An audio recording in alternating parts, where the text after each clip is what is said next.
Ready?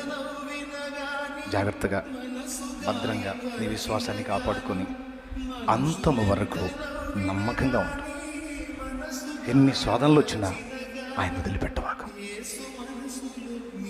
Okay, నువ్వు భద్రంగా ఉండు, నీ కుటుంబాన్ని భద్రం చేసుకో. నోవాహులాగా ఇగిలిచ్చేవాళ్ళని ఇగిలిచ్చనే, అంటే వాడి పళ్ళే బయట పడే. మనకే ఎగతాళి చేసేవాడిని చెయ్యిని, రేపు వాడి మూతే పగిలిద్ది, మనకేం కాదు. కాబట్టి జాగ్రత్తగా ఉండి అనేకుల్ని సిద్ధపరచండి.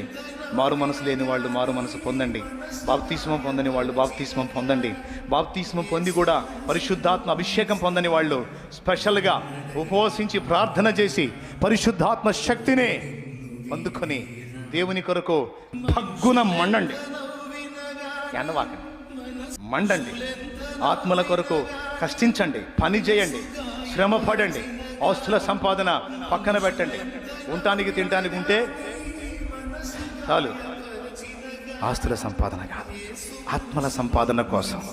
రేపు యేసయ్య ముందు నిలబడితే ఏం చేశావు అంటే ఇదిగో అని చూపించడానికి దేవుని పని చేసి